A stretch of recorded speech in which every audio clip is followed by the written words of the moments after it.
beautifulness. I'd like to share a little bit about my Kundalini awakening here with all y'all, because I feel like many of us may be experiencing this now or soon.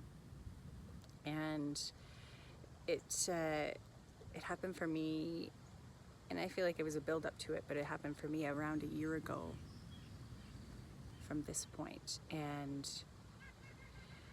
I've heard about the Kundalini many years ago, and I initially was all excited and being like, I want my Kundalini to activate. I want this to happen right away. And then I began to gather more research and look into it, and the people that I heard that it quickly awakened within, and it was more spontaneous, and they weren't ready, like their physical, mental, emotional, all their bodies weren't really ready, that it actually was very, very detrimental and challenging for them.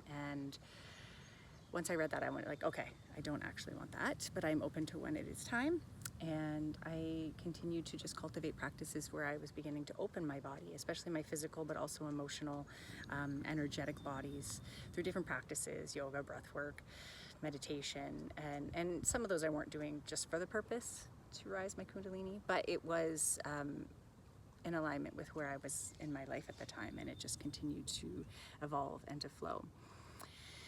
And when my Kundalini rose, it was incredibly intense, magical, and raw and real. It was as though the fullness of me, like all of the parts of me, the very core, the very essence of my being was exposed, was seen, and I was with a beautiful soul at the time.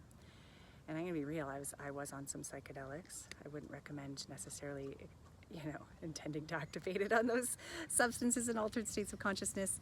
But now that I've been working with this energy since that point in time, I've come to realize that you definitely don't need the psychedelics to activate it. And in fact, it sometimes can be destabilizing even in that space. So now that I've learned how to connect with this essence without the use of psychedelics, and simply just with my more grounding practices, I've learned and explored how to really create and sit with this energy and allow her to be expressed in a very authentic, grounded, and magical way.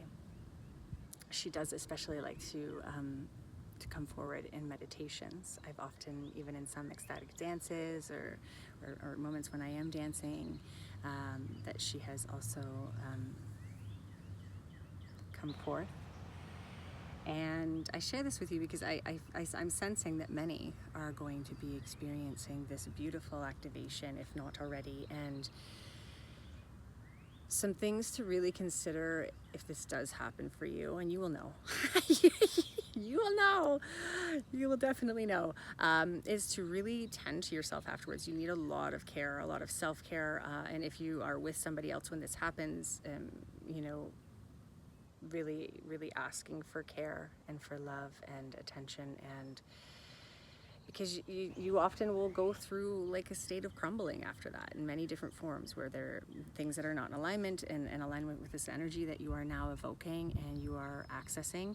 If it's not in alignment, it's just gonna go.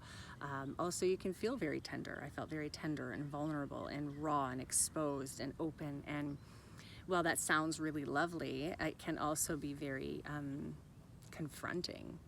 I was exposed to my own self. I felt like I was exposed to another and others, and it can feel hard if we still have a lot of like guilt or shame or a bird.